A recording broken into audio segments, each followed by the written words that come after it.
감사합니다.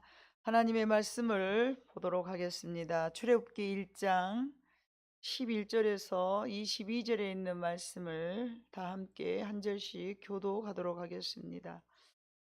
제가 가진 성경은 82쪽입니다. 출애굽기 1장 11절 다 찾으신 줄 알고 11절을 먼저 봉독합니다. 감독들을 그들 위에 세우고 그들에게 무거운 짐을 집어 괴롭게 하여 그들에게 바로를 위하여 국고성 비돔과 라암셋을 건축하게 하니라.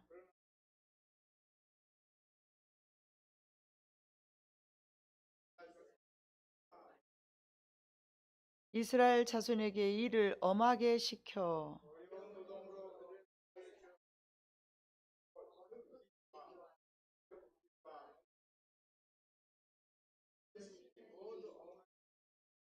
애굽 왕이 히브리 산파 시프라라 하는 사람과 부하라 하는 사람에게 말하여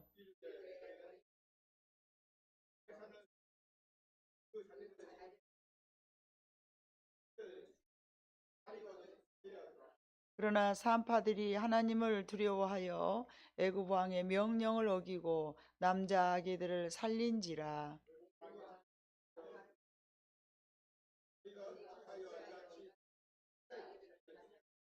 산파가 바로에게 대답하여 히브리 여인은 애굽 여인과 같지 아니하고 건장하여 산파가 그들에게 이르기 전에 해산하였더이다 하매.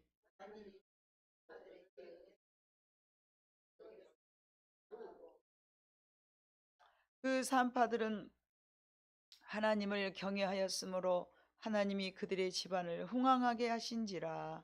그러므로 바로가 그의 모든 백성에게 명령하여 이르되 아들이 태어나거든 너희는 그를 나일강에 던지고. 아멘.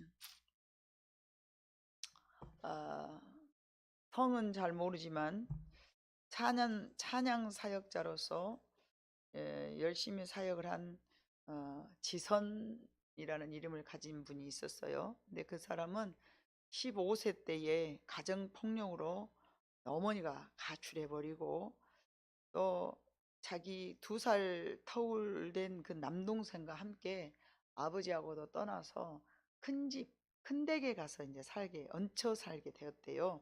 근데 학교에서는 따돌림을 당하고, 따돌림을 이렇게 주로 요즘은 보면 그 왕따를 당하는 이유가 너무 조금 이렇게 좀 이렇게 약해 보이면 그냥 떼거리로 그냥 이렇게 왕따를 시킨 것 같아요. 좀 엄마 없이 아버지 없이 큰아버지 밑에서 사는데 얼마나 힘이 있었겠습니까? 별볼 일 없으니까 이제 왕따를 시킨 거죠. 그래서 따돌림을 당하고 또 학교에서도 따돌림을 당하지만 큰 집에 가서도 자기 혼자 스스로가 큰아버지가 나쁘게 해서가 아니라 눈치를 이제 봤죠. 눈치 밥을 먹게 되는 거죠. 자기 엄마 아버지가 아니니까. 그러다 보니까 항상 슬펐어. 항상 슬픈 거야. 그러다가 이제 그 어린 시절 이제 마음속에서 어떻게 하면 내가 이 큰 집에서 좀 벗어날까? 이 큰 집에서 안 살고 내가 좀 독립을 했으면 쓰겠다. 그런 마음을 항상 가졌겠죠. 이제 그런 어떤 절망 가운데 있던 그녀에게 갑자기 희망의 빗줄기가 비추기 시작했어요. 당시 그 지선 자매를 눈여겨보던 그 음악 교사가 도움을 주면서 음악에 대한 소질이 있었던 모양이야. 그러니까 음대에 진학할 수 있도록 도와줬고 나중에는 결국 이제 독일로 유학까지 가게 됐어요. 그래서 장학금을 받고 유학을 떠나려고 하고 있는 터에 갑자기 자기 자신의 삶을 뒤돌아봐 보니까 고통과 좌절로 가득 탄 그런 인생들이 떠오르기 시작했어요. 그래서 그런 인생 속에서 어, 어, 마음속에 감사가 있었던 것들이 생각이 난 거야. 왜냐하면 고통스럽고 또 원망과 후회와 죄책감으로 수없이 이렇게 얼룩졌던 그 시간들을 이렇게 뒤돌아봐 보니까 그 가운데서 내가 그런 상황 속에서도 어떻게 살았는가 생각해 보니까 하나님이 나를 이렇게 지켜주셨구나 그런 마음이 든 거예요. 그래서 하나님의 그 사랑을 느끼면서 감사하면서 유학을 갑자기 떠나려 하니까, 그렇게 나를 사랑해 주신 하나님을 떠나서 유학을 먼 타고 가려고 생각하니까 암담해진 거예요, 이 사람이. 아, 내가 지금 여기서는 그래도 하나님의 은혜를 받고 여기서 그래도 따뜻하게 이렇게 살고 있는데, 내가 좀 더 배우고 그런다고 유학을 가갖고 그게 더, 또 타국에 가서 살아간다는 게 그 생각을 하니까 그냥 안 하고 싶었던 거예요. 그래서 늘 다니던 교회에서 새벽 예배 가고 또 기도하면서 난 이대로 하나님의 품을 떠나지 않고 에베제의 삶을 그대로 사는 것이 좋겠다, 이렇게 마음을 먹고서 이제 유학을 내려놓고 대전 시립 합창 단원으로 활동하고서 평범한 사람들처럼 결혼도 하고 이제 아이도 낳고 그랬어. 그래도 이제 평안한 삶을 어느 정도 좀 살고 있던 어느 날 아이를 둘 낳는 모양이야. 둘째 아이를 시키고 있는데 큰 아이가 이제 이렇게 이제 목욕을 시키면 보통 큰 아이 하나 시켜놓고 그다음에 둘째 아이 시키고 그러잖아요. 근데 큰 아이가 씻고 아직 이제 폴딱폴딱 뛰댕기면서 놀고 있는데 아직 몸이 젖은 상태였어. 근데 작은 아이를 시키고 왔는데 젓가락을 들고 갖고 놀다가 콘센트에 꽂아봤어. 몸은 젖었지. 젓가락을 갖다 꽂으니까 전기가 감전이 된 거예요. 그래서 열 손가락 신경과 관절이 다 끊어지는 아주 굉장히 그 중증 증상을 입었고요. 또 그런 고통과 절망이 밀려오는 순간에 이제 그 지선 씨가 하나님을 신뢰하는 믿음과 이 성경 어디에도 고난이 저주다라는 말씀이 없더래, 자기가 보니까.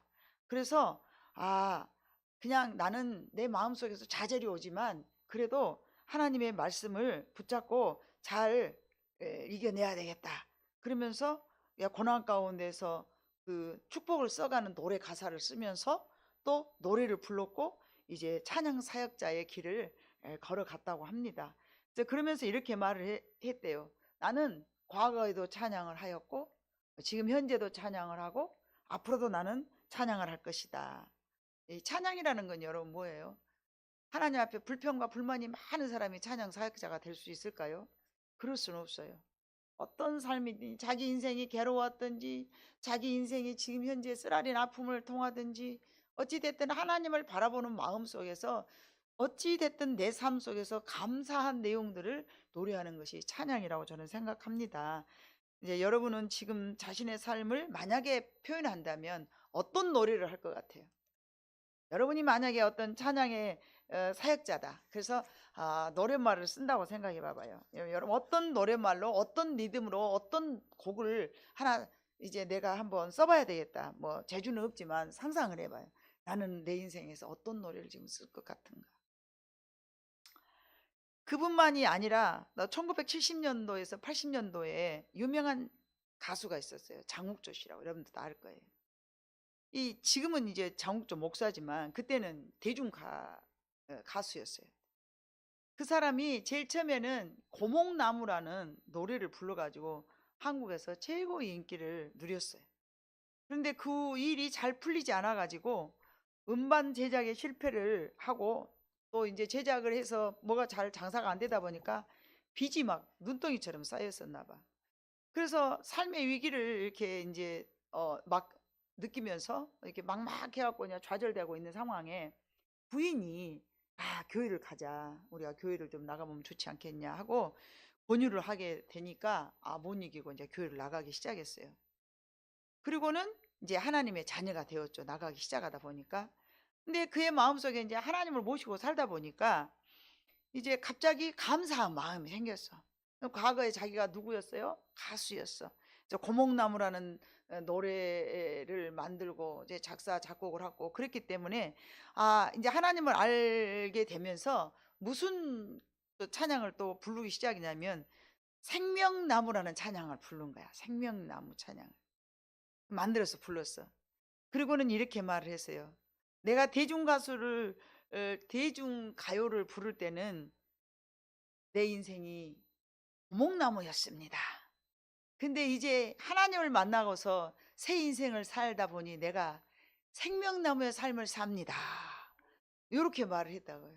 지금도 장욱조 목사는 목사님으로 목사님이신데 지금은 많이 활동을 안 했지. 80년대는 제가 부흥 집회도 따라다녀봐서 알아요. 굉장히 곡을 많이 썼죠. 뭐 CCM 이거 하시는 분들은 좀 알 거예요. 네. 그래서 내 인생은 하나님을 모를 때는 BC였다면 이제 주님을 만나고 난 다음에는 AD다. 이게 주 전과 주 후로 자기 인생이 이렇게 바뀌었다. 그런 말을 했다고 그럽니다. 자, 이제 본문을 봐보면 여러분 8절에 우리가 읽지 않았지만 8절에 봐보니까 요셉을 알지 못하는 새 왕이 일어나 애굽을 다스리더니, 자, 이거는 뭐예요? 성경에 써나가는 기술을 봐보니까 우리가 너무나 잘 알고 있지만 벌써 요셉을 알지 못하는 새 왕이 일어나 애굽을 다스리더니, 이거는 뭐예요? 이스라엘 나라에 어둠이 비치기 시작한 거예요. 과거에 요셉을 잘 아는 왕이 있었을 때는 요셉 때문에, 요셉의 업적 때문에 이스라엘 백성들이 특혜를 입고 살았어요. 그런데 요셉을 알지 못하는 왕이 들어와서 정치를 하다 보니까 이스라엘 백성들이 덩걸친 거예요. 귀찮아진 거예요. 불편해진 거예요. 이게 마음속에서 이 봐보니까 그들이 또 엄청나게 자손이, 구절이 봐보니까 그가 그 백성에게 이르되 이 백성이 이스라엘 자손이 우리보다 많고 강하다. 10절, 자 우리가 그들에게 대하여 지혜롭게 하자. 두렵건대 그들이 더 많게 되면 전쟁이 일어날 때에, 그러니까 애굽 나라 새 왕이 이스라엘 백성들을 보면서 두려움을 느낀 거예요. 사람이 너무 많아지고 힘이 세지고 이게 세력이 너무 세지니까 이게 위협을 느낀 거예요. 즉 말하면 이스라엘에게는 번성이 일어나기 시작했어요. 번성이 일어나서 확 번성이 일어난 거, 막 사람들이 많아졌어. 그러니까 사람들이 많아지고 번성해지니까 애굽 나라에서는 어떤 조치를 내리냐면 이것들을 더 괴롭히자. 그래가지고 박해가 시작된 거예요. 박해가 부흥되니까 박해가 시작. 개인으로 말하면 내가 잘 나가니까 박해가 들어오는 거예요. 아멘. 내가 뭔가 잘 나가니까 자꾸 시험이 들어. 옆에 사람이 시기를 하든 질투를 하든 뭐 아무튼 그런 일들이 생겼어. 이스라엘에게 큰 번성과 동시에 고난을 겪게 되는데, 이것은 하나님의 백성들이 이 세상을 살아갈 때는 반드시 이와 같이 이중적인 그런 면들을 접하게 된다는 것을 우리는 이 말씀을 통해서 알아야 됩니다. 우리가 뭐가 잘 때 그러면 반드시 시련이 따라오는 거예요. 또 반대로 시련이 내게 왔어. 그러면 시련 뒤에는 반드시 뭐가 있는 거예요? 축복이 있는 거예요. 이 두 가지가 반드시 우리 인생에 따라다닌다는 것을 오늘 본문을 통해서 우리가 알아야 될 부분입니다. 중요한 부분입니다. 하나님을 믿는 사람들에게는 이와 같이 세상을 살아가면서 반드시 이렇게 두 가지가 겸해서 온다는 사실을 반드시 이해하고 머릿속에 담아 두셔야 많은 삶에 나의 도움이 되리라 믿어요. 어려움이 당하면 좋은 거 주시라고 그러는가 보다. 아멘. 그 다음에 이제 또 좋은 것이 이렇게 왔어. 그럼 우리가 뭐를 생각해야 돼? 어려울까? 섰다 할 때 넘어질까 조심해서 우리가 더 힘 좋을 때일수록 여러분 더 그래서 기도해야 되는 거예요. 어려움이 임하지 않도록. 그래서 창세기 12장 2절로 3절을 봐보면요, 아브라함을 부르는 내용이잖아요. 그래서 하나님께 선택받은 백성들은 이미 많은 축복을 받은 거예요, 여러분. 많은 축복을 받은 거예요. 우리는 잘 알지 못해. 그냥 하나님을, 예수를 믿고 하나님을 섬기고 살아가는 거, 그냥 이것이 내가 선택한 것 같고, 내가 우연히 그냥 하나님 앞에 나온 것 같고, 누가 전도해서 내가 나온 것 같고, 엄마 따라서 나온 것 같고 그런단 말이에요. 그러나 창세기 12장 2절과 3절을 보면 내가 너로 큰 민족을 이루고 네게 복을 주어 네 이름을 창대하게 하리니 너는 복이 될지라. 너를 축복하는 자에게는 내가 복을 내리고 너를 저주하는 자에게는 내가 저주하리니 땅의 모든 족속이 너로 말미암아 복을 얻을 것이라 하신지라. 아멘. 아브라함을 선택했던 이유가, 우리는 아브라함의 믿음의 자손, 아브라함의 후손이라고 그러잖아요. 이 아브라함의 후손에게 주는 복이 창대하고 잘되고 복이 되는 거예요. 아멘. 내 시작은 미약하였으나 나중은 창대하는 복을 받는 거예요. 제가 우리 저 오래전서부터 이렇게 같이 이렇게 이제 그렇게 같이 살아온 우리 여러분이 너무나 잘 아는 우리 김옥규 권사님이나 장선조 권사님이나 너무 오랫동안 거의 뭐 제가 교회 세우기 전 거의 이제 뭐 30년 돼야 가요. 예, 알고 지낸 지가. 근데 그 30년 전에 알았지만 우리는 꾸준히 기도를 했어요. 하여간 눈이 오나 비가 오나 기도하자. 엎드려서 기도하자. 슬픈 일이 생겨도 기도하자. 좋은 일이 생겨도 기도하자. 그저 이 무릎으로 살면서 핍박도 당하고 시기도 하고 막 그랬지만은 기도하는 일에 전무후무하고 기도를 했어요. 그러나 그때 당시 30년 전 그때 당시 신앙생활을 하는 사람이라고 해서 다 똑같이 이렇게 평안한 삶은 안 살더라는 것이죠.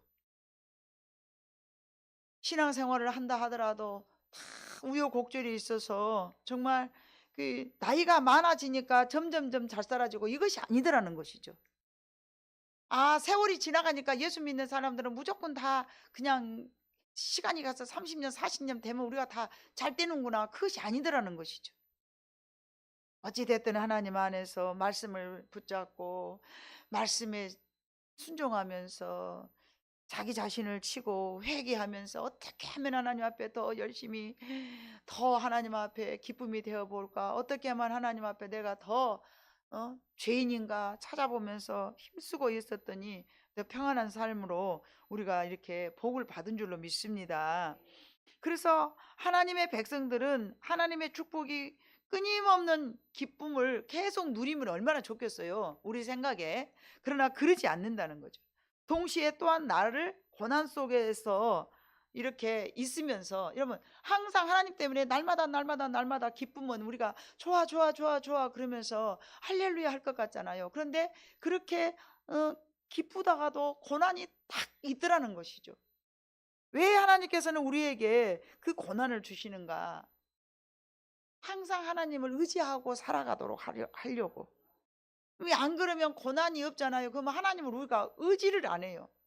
나 혼자 스스로 잘 된 줄 알고 그냥 자만해가지고 하나님을 의지 안 해. 근데 모르고 이렇게 콧바람 부르고 살려. 아우 좋네 그러고 살다가도 무슨 어려운 일이 생기면 어째요? 아이고 주님 하고 무릎을 꿇잖아요. 맞죠? 그게 하나님이 유도하시는 거예요. 하나님의 우리를 사랑하시니까 계획하시는 것이고 그것이 하나님의 섭리라는 것이죠. 예. 그래서 하나님의 도우심을 바라보면서 살아가라는 싸움의 연속이 바로 우리가 살아가는 이 신앙생활이라는 것이에요. 근데 우리는 그렇게 생각하지 않죠. 자, 데살로니가 전서 5장, 데살로니가 전서 5장 16절을 한번 봐볼게요. 5장 16절. 예. 그래서 우리는 항상 어쩌라 그랬어요? 항상 기뻐하라, 쉬지 말고 기도하라, 범사에 감사하라. 이는 예, 너희를 향하신 하나님의 뜻이니라. 하나님께서 우리에게 주시는 말씀이 항상 우리는 이렇게 감사하면서 기뻐하면서 살아가라는 거예요. 힘들어도 좋아도. 왜요? 그 속에는 하나님의 놀라운 섭리가 숨겨져 있으니까. 예. 그래서 우리가 읽지 않았던 출애굽기 2장 23절에도 봐보니까 뭐라고 써졌어요? 여러분 같이 크게 읽어봐요. 시작. 여러 해 후에 애굽 왕은 죽었고, 시작. 여러 해 후에 애굽 왕은 죽었고 이스라엘 자손은 고된 노동으로 말미암아 탄식하며 부르짖으니 그 고된 노동으로 말미암아 부르짖는 소리가 하나님께 상달된지라. 이스라엘 백성들이 고된 노동이 없었으면은 부르짖었을까요? 안 부르짖었을까요? 안 부르짖었죠. 그냥 할렐루야 하고 사는 거죠. 예, 할렐루야 하고 살 건데 고통 가운데 임하니까 부르짖었더니 누가 들으신 거예요? 하나님이 들으시는 거예요. 하나님이. 그래서 마태복음 5장 10절과 12절에 누구든지 나로 인하여서 너희가 핍박을 당한 자는 복이 있나니 하늘에서 저희의 상이 크민이라 라고 말씀하신 거예요. 그래서 고난은 우리에게 축복 주시기를 원하시는 하나님의 하나의 방법이라는 걸 우리는 알아야 됩니다. 그래서 하나님께서 우리는 이제 환난이나 고난이 올 때마다 하나님이 나를 복 주시려고 오늘 제목의 말씀처럼 뭐 한다? 흔드신다. 다 따라서 흔드신다. 예, 흔드셔야 돼. 여러분, 우리가 뭐니? 여러분이 이런 어떤 컵에다 이런 어떤 큰 그 PT병이나 이런 병에다가 제가 콩이나 쌀이나 막 이런 것들 이런 데다 담아놔요. 거기다 담아놓으면 벌레가 안 생기니까. 근데 이렇게 또르륵 부숴놨는데 그대로 안 놔두고 막 이렇게 흔들어. 그러면 어째요? 이만큼 꽉 담아진 놈이 막 흔들면 어째요? 내려가면서 공간이 또 생기죠. 그러면 그 속에다 또 어째요? 또 부어. 그러니까 여러분을 흔드는 것은 하나님께서 뭘 더 주려고 그래. 아이 진짜. 녹두 담아갖고 PT병에다 넣어봐봐. 정림권사님. 그러면 정림권사님 흔들어 그대로 놔두셔. 그냥 흔들자뇨. 더 불라고. 더 부을 곳이 없으니까 꽉 부어놓으니. 근데 조금 덜 차면 어째요? 더 남아갖고 있으면 더 채우려고 어째봐요? 흔들어봐. 더 채우려고. 얼마나 이해가 돼요, 여러분. 나도 이렇게 설교하려고 힘들어. 하나님이 더 주려고 막 흔들어. 그럼 공간이 생겨. 그럼 어째? 더 부어. 그래도 남았으면 어째요? 또 흔들어. 그러면 이제 여러분 생각해봐. 하나님 나 그만 흔들어요. 그러지 말고 이제 어떻게 해야 돼? 더 흔들어 주세요. 하나님이 나한테 더 줄 것 있으면 어쩌겠어? 아무 얘한테 주려고 그래. 뭘 주려고 그래. 근데 더 줄 것이 남았어. 그러면 하나님이 더 줄 것이 남았으면 흔들어. 근데 아까 권사님 말씀하신 것처럼 다 차갑고 부을 것이 없으면 어찌요? 안 흔들어, 안 흔들어. 하나님이 나를 안 흔든다. 그러면 하나님이 나한테 이제 줄 것이 없다.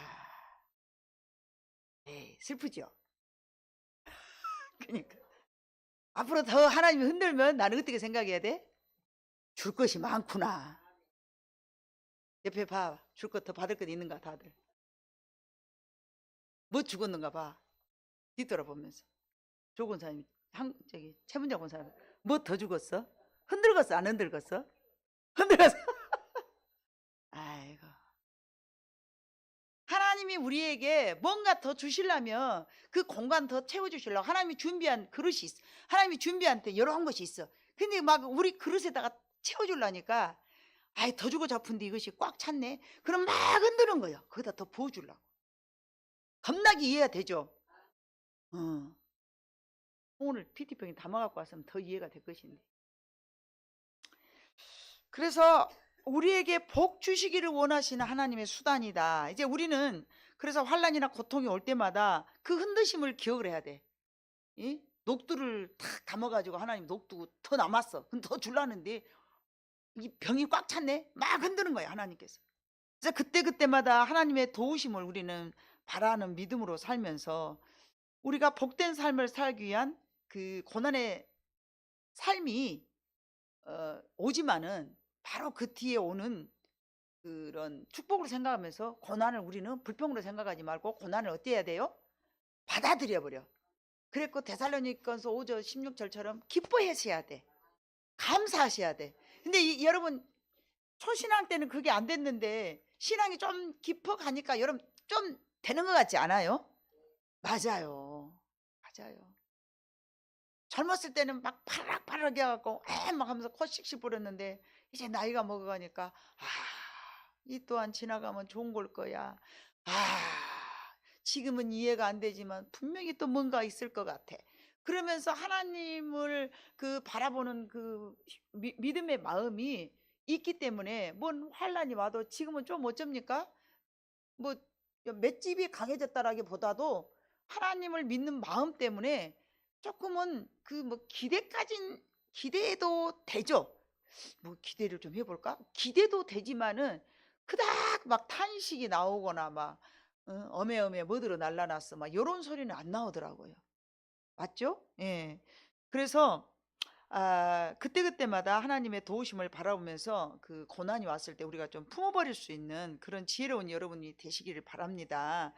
그런 어려운 상황 가운데서 이스라엘은 이제 생육하고 또 번성하여서 생육이 중다하다라고 말씀하셔서 우리가 본문을 봐보니까 이제 그 생육이 중다한지라 산파들이 불러서 이제 위협을 느끼면서 야 너그 이제 나기만 하면 남자들 다 죽여버려. 이제 자기들이 이제 더 두려우니까 막 이렇게 우리를 막 그 공격을 하는 거예요. 이스라엘 백성들을 애굽 나라가 절대 권력자들이 위협을 하고 있어. 그러나 그럼에도 불구하고 그들은 그런 환경에 전혀 구애됨이 없이 하나님께서 그들이 위협하면 위협할수록 이들에게는 더 뭐가 생긴 거예요? 번성하고, 번성하고 막 풍성해지고 막 그런 거예요. 어떤 환경 속에든지 풍부한 그리고 차고 넘치는 그 번성을 이루면서 살아가고 있었어요. 그래서 세상의 유업과 상관없이 결실이 풍부한 차고 넘치는 번성을 그들은 이뤄 놓고야 말았습니다. 그래서 뭐 들어갈 때는 70명이 들어갔지만은 430년이 살고 나니까 몇 명이 늘어난 거예요? 60만으로 늘어난 거예요. 60만. 어마어마하게 늘어난 거예요. 60만. 그것은 언약 백성에게 그 언약을 성취하시려는 하나님의 그 능력이 담겨져 있었던 것입니다. 우리는 여러분 아브라함의 후손처럼 저와 여러분은 조금 전에도 창세기 12장 2절로 3절 읽었던 것처럼 우리는 무슨 백성이에요? 언약의 백성이에요. 언약의 백성입니다. 저와 여러분은 믿으시기를 바래. 언약의 백성이에요. 그 언약의 백성이기 때문에 하나님께서는 이 언약의 백성들에게 하나님이 우리를 너무 사랑하시니까 이미 우리가 선택을 받았어. 그걸 세상 사람들은 모르지만 누가 알까요? 하나님도 알지만 대적자 사탄도 알아요. 사탄도 알아요. 그러니까 우리가 예수를 안 믿고 살 때는 안 건드려요. 그런데 우리가 예수를 믿고 살잖아요. 그러면 사탄이 우리를 건드는 거예요. 그래서 하나님도 사람을 통해서 일하지만 사탄도 사람을 통해서 자기의 사역을 하거든요. 그러다 보니까 자꾸만 그 전에는 여러분 생각해봐요. 기도 생활 안 하고 대강 살 때는 아무렇지도 않았던 사람들이 내가 기도 생활 열심히 하면서 하나님 앞에 바로 살아가니까 다 적군이 되는 거야 막. 심지어는 형제도 적군이 되고요. 심지어는 부모도 막 적군이 되고요. 가족도 적군이 되는 거예요. 막 그래갖고 조롱하고 비난하고 막 그래요. 너 뭐 니만 이상한 예수를 믿냐? 왜 막 그러냐? 그러면서 안 하던 그런 막 그 야기도 하면서 하도 막 더 막 오라게 쌓고 가라게 쌓고 왜 너는 교회만 가냐고 막 그래서 하면서 막 여러분 다 경험을 했을 거예요. 그래서 그런 어떤 그런 핍박이나 환란이 왜 오는가? 하나님이 이미 우리를 언약의 백성으로 선택해 놓으셨기 때문에 마귀가 사람들을 통해서 공격하는 거예요. 이제 그런 것들을 우리는 알아야 됩니다. 그래서 세상이 우리를 위협하는구나 그렇게 생각을 하시면 돼. 아멘. 마귀는 그래서 우리를 계속 흔들어.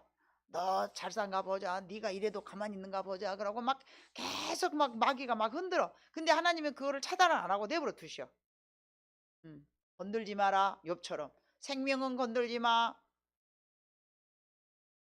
뭐 어디까지는 건들지 마. 하나님은 딱 통제를 하셔. 근데 마귀가 막 또 뭐라고 질투하면서 막 공격을 하는 거예요. 하나님 저거요. 내가 이렇게 건들면 하나님 배반할걸요? 막 이러면서. 욥기서에 너무 잘 나타나 있어요. 근데 하나님이 지켜주시기 때문에 그 욥이 결코 나중에는 42장에 봐보면 몇 배의 복을 받는 거예요? 2배의 복을 받는 거예요. 다 빼앗긴 것 같고 다 없어져 버린 것 같지만 여러분이 신실하게 하나님을 붙잡고 있으면은 하나님 반드시 2배의 복을 주시리라 믿습니다. 자, 세상은 늘 우리를 위협합니다. 그래서 흔들수록 알곡은 점점 무거우니까 어째요? 병에다 담아놓고 무거운 알곡들은 흔들면 흔들수록 어째요? 저 아래로 내려가요. 근데 가벼운 거는 흔들면 흔들수록 가벼운 쭉쟁이들은 어째요? 위로 올라와요. 위로 올라와. 위로 올라온다는 것은요. 결국은 이제 알곡 찾아보면 그 거무락지들은 다 날아가게 되는 거죠. 알곡이 안 차면. 여러분 복음의 씨앗이 들었다고 처음부터 우리가 알곡입니까? 알곡은 여러분들이요. 말씀을 붙잡고 차근차근 하나님의 것을 여러분들이 채워야 돼. 그래 알곡이 되는 거예요. 쭉정이들은 막 건들면 후 그러면 날아가 버리잖아요. 근데 알곡은 후 불어도 진득하니 그냥 어때요? 자기 자리 탁 지키면서 불어라 바람아, 또 누구 말만처럼 개야 짖어라 기차는 떠난다. 그러면서 묵묵히 자기 할 일을 하는 거야 그냥. 응. 근데 가벼운 가라지는 그러지가 않아. 그래서 흔들면 흔들수록 알곡들은 하나님 앞으로 더 들어오게 됩니다. 이것이 바로 알곡과 가라지의 그 분별할 수 있는 그 모습이죠. 그래서 이스라엘에게 있어서 생육이 중다하고 번식이라는 것은 중다라는 말은 결실이 풍부했다는 의미고요. 번식이 이게 번식했다는 것은 꿈틀거리다, 힘차게 꿈틀거리다. 예, 단순히 그냥 숫자가 많아진 게 아니고 꿈틀거리다, 힘차게 꿈틀거리다. 그런 말씀인 거예요. 그래서 창세기 1장 20절에도 너는 정복하고 충만하고 다스려라 그렇게 말씀하신 것처럼 이렇게 이스라엘 백성들이 애굽 나라에서 비록 종으로 살고 그 압제 가운데서 통제 아래 살았지만 생육이 번성하고 정복하고 다스리는 그런 넓은 큰 생육이 중다한 그런 복을 받게 된 거예요. 자, 하나님의 넘치는 축복으로 말미암아 힘찬 그 요동을 딱 의미하는데 힘이 강대하며 온 땅에 가득하게 되었다. 온 땅에 가득하게 되었다. 이것이 애굽 백성들이 두려워야 될 애굽 백성들이 두려워할 정도예요. 1장 9절에 보니까 그가 그 백성에게 이르되 이 백성이 이스라엘 자손이 우리보다 많고 강하도다. 10절에 보니까 두렵건대. 자기가 봤을 때도 두려운 거야, 여러분. 그랬더니 12절에 봐보니까 그러나 학대를 받을수록 더욱 번성하여 퍼져나가니 애굽 사람이 이스라엘 자손으로 말미암아 근심하여. 학대를 받을수록 우리는 더욱더욱 더 번창해질 줄로 믿습니다. 개인적으로도 그렇고 뭐 교회 안에서도 그렇고 여러 어려운 일이 있을지라도. 그래서 학대받은 그만큼 학대받으면 받을수록 더 강해졌다는 얘기입니다. 성도가 당한 고난은 이와 같이 사탄이 흔들면 흔들수록 더욱더 강해질 줄로 믿습니다. 강해진다는 건 뭐예요? 힘이 세졌다는 얘기가 아니라 어떤 상황에서도 자기 믿음을 지키면서 움직이지 않는 걸 이야기하는 거예요. 학대받을수록 번식하고 창성한다는 의미는 그들이 학대받을수록 하나님이 더욱더욱 기억하시고 더욱더욱 하나님을 찾았다는 의미가 되는 거예요. 이 평안할 때는 하나님을 잊게 되죠. 그런데 봐보니까 2장이 우리가 23장이 아까 같이 읽었던 것처럼 2장 23절에 봐보니까 그들이 힘드니까 하나님 앞에 어쩐다고 그랬어요? 부르짖었더라. 그랬더니 하나님께서 그 음성을 어쨌어요? 들었더라. 한 장만 넘기면 돼요. 2장 25절, 22절부터 23절부터 25절. 여러 해 후에 애굽 왕은 죽었고 이스라엘 자손은 고된 노동으로 말미암아 탄식하여 부르짖으니 그 고된 노동으로 말미암아 부르짖는 소리가 하나님께 상달된지라. 하나님이 그들의 고통 소리를 들으시고 하나님이 아브라함과 이삭과 야곱에게 세운 그의 언약을 기억하사 하나님이 이스라엘 자손을 돌보셨고 하나님이 그들을 기억하셨더라. 아멘. 60억 인구, 70억 인구라 하대요. 이 많은 사람들 중에서 하나님께서 일일이 다 가만히 있는데 들여다보시지는 않을 거 아니에요. 언제도 말씀드렸던 것처럼 제가 고통이 너무 심할 때는 산 제일 꼭대기 올라가서 하나님 저 여기 있어요, 저 여기 있다고요 소리 막 지른 거예요. 너무 안타까우니까. 이 60억 인구 중에서 나를 하나님께서 딱 내 목소리를 듣고 나를 좀 바라보시게 하려면 그래도 내가 뭔가 개미 기어가는 소리보다도 그래도 우렁차게 발등에 불 떨어졌으니까 악을이라도 써야 되겠더라고 내 심령에서. 그래야 되는지 안 그래야 되는지 모르지만 내 마음속에서 그랬다는 것이죠. 그렇게라도 하고 나면 제 마음이 하나님이 그래도 나를 오늘은 좀 그래도 좀 봐주시지 않을까라는 그런 뭐 이렇게 뭐 머리카락까지 세신바 되시고 뭐 눈동자까지 뭐 다 하시는데 다 아시지만 그래도 어때요? 하나님께서는 너희가 부르짖어라 그랬지. 가만히 있어라. 내가 다 알아서 머리카락까지 세주니까 네 다 내가 눈곱 떼주고 그거 없어요. 하나님 뭐라 하셔요? 항상 부르짖으라. 그렇게 부르짖었더니 하나님께서 그들에게 얼굴을 향하신 거예요. 집중하신다는 얘기예요. 우리가 고통 가운데 있을 때 부르짖을 때 하나님이 우리를 집중하신다는 얘기예요. 그 능력 많으신 하나님 우리를 집중하실 때 우리한테 무슨 변화가 있겠어요? 여러분이 상상하시면 되는 거예요. 예. 자, 하나님은 고난 가운데 있는 우리가 성도가 정말 좀 더 단단해지기를 원하시는 거죠. 예, 단단해지기를 원해요. 옛날에 이순신 뭐 그때도 봐보니까 어쩝니까? 예? 뭐 단종 때 그런 일이 있었다고 그래요. 예. 단종일까요? 제가 잘 역사는 잘 몰라서. 아무튼 무슨 왕 때 아무튼 했대요. 이순신 장군이. 근데 그 왕이 그냥 외놈들이 그렇게 막 겁나게 막 몰아오는데 뭐 너는 내 명령을 안 어기고 내 명령을 어기고 나갔다 그래가지고 막 아주 감옥에다 갖다 집어넣고 외놈들은 쳐들어오는데 그 왕이 그 제정신이에요, 여러분. 나 그 역사 그 영화가 아니고 역사 그 하는 거 뭐 프로그램 있잖아요. 그거 보면서 속이 나서 막 화가 나가지고 막 그때 내가 살았으면 왕 가서 멱살이라도 잡아보고 싶더라고요.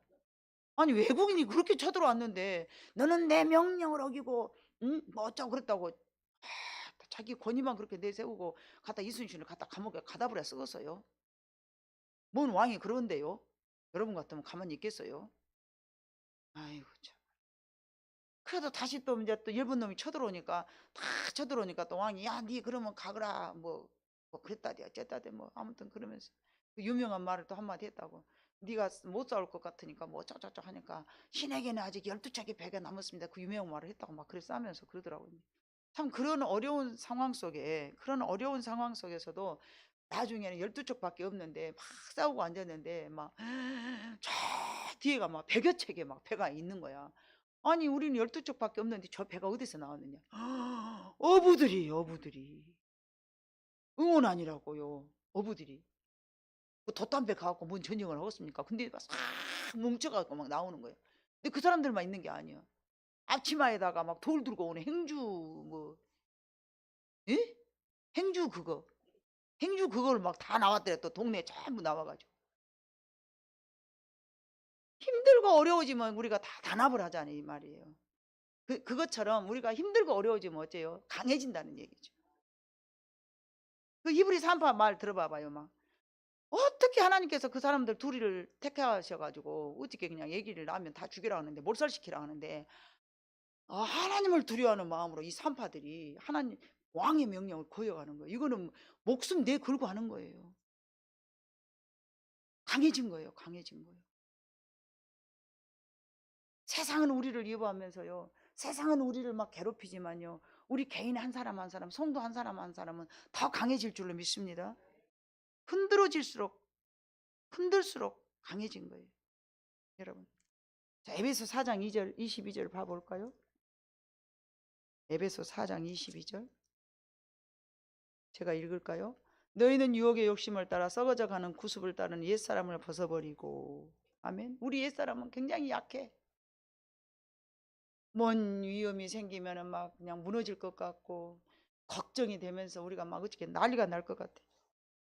그러나 새 사람으로 우리가 지음받은 사람들은 어쩝니까? 하나님의 능력으로 여러분들이 더 강해져야 될 줄로 믿습니다. 예. 자, 베드로전서 1장 15절 오직 너희를 부르신 거룩한 이처럼 너희도 모든 행실에 거룩한 자가 되어 하나님 앞에 하나님의 능력으로 받으면은요 우리가 세상에 살아가지만은 세상 사람들하고 타협하지 아니하면서 나의 거룩함을 지키면서 오히려 더 단단해진다는 얘기입니다. 마지막으로 히브리서 12장 7절로 13절 읽어볼까요? 히브리서 12장 13절로 아니 7절로 13절 너희가 참음은 징계를 받기 위함이라 하나님이 아들과 같이 너희를 대우하시나니 어찌 아버지가 징계하지 않는 아들이 있으리요 징계는 다 받는 것이거늘 너희에게 없으면 사생되어 친아들이 아니니라 또 우리 육신의 아버지가 우리를 징계하여도 공경하였거든 하물며 모든 영의 아버지께 더욱 복종하며 살려 하지 않겠느냐 그들은 잠시 자기의 뜻대로 우리를 징계하였거니와 오직 하나님은 우리의 유익을 위하여 그의 거룩하심에 참여하게 하시느니라 무릇 징계가 당시에는 즐거워 보이지 않고 슬퍼 보이나 후에 그로 말미암아 연단을 받은 자들은 의와 평강의 열매를 맺느니라 그러므로 피곤한 손과 연약한 무릎을 일으켜 세우고 너희의 발을 위하여 곧은 길을 만들어 저는 다리로 하여금 어그러지지 않고 고침을 받게 하라. 아멘. 많은 연단을 받고 많은 훈련을 받았을 때 우리가 거룩해질 뿐만 아니라 이와 같이 하나님의 사랑하는 백성들에게는 더욱더 강해지고 더욱더 거룩해지고 더욱더 이 하나님 앞에서 온전한 신앙인으로 성장할 줄로 믿습니다. 그런 점으로 우리에게 환란이 우리에게 이제 흔드심이라는 것은 환란이잖아요. 근데 이 흔드심이 임할 때 믿음의 눈으로 바라보면서 항상 감사해야 될 줄 믿습니다.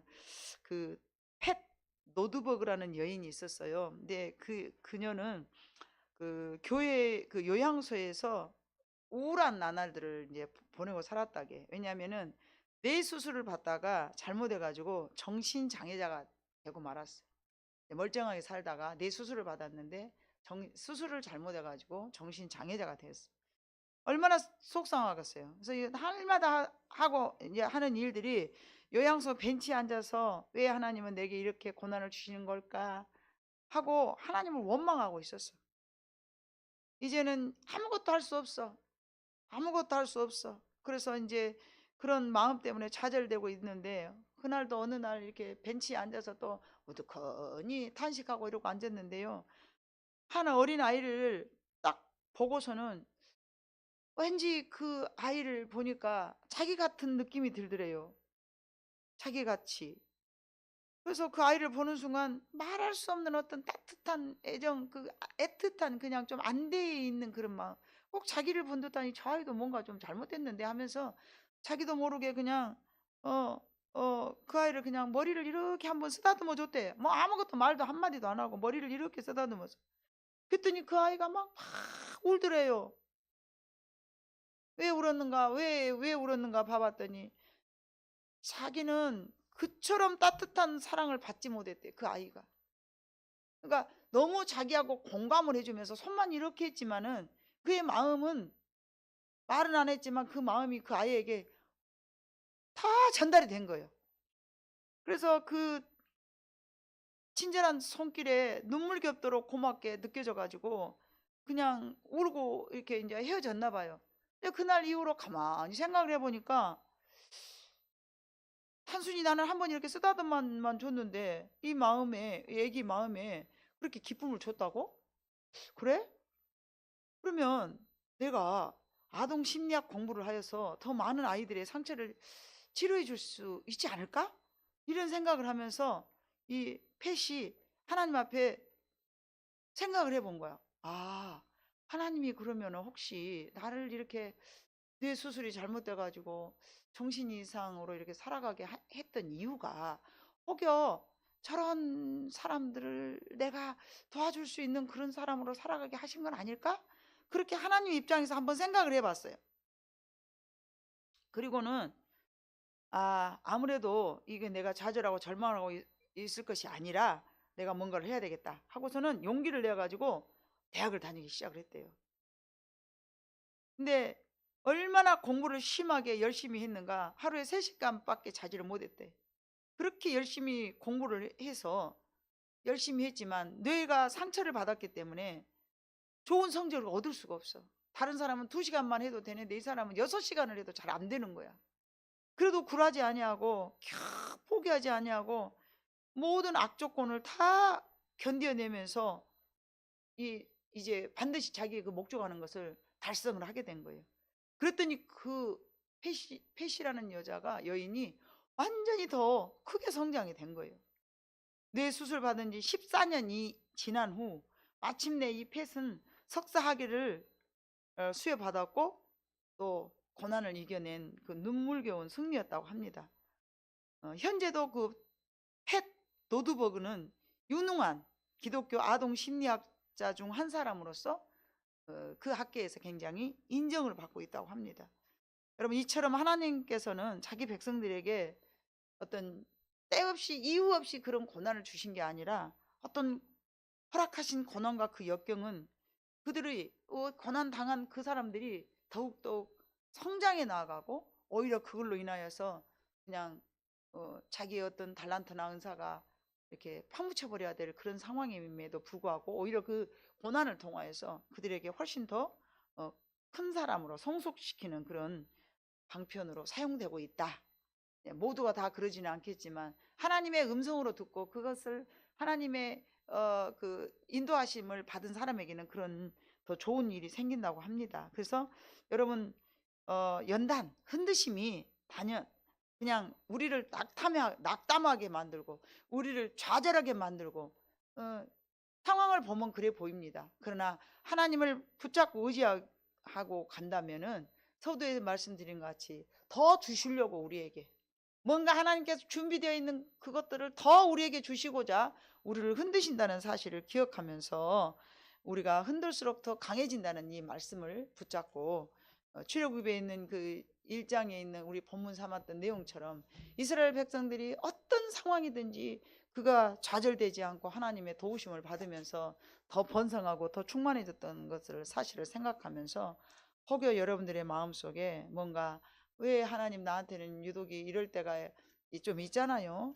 있어요. 저도 그러더라고요. 왜 하나님이 아직도 이런 것들이 좀 남아있는가요? 하고 그럴 때도 오늘도 제가 이 말씀을 준비하면서 사실은 제가 은혜를 받은 거예요. 하나님 그래요.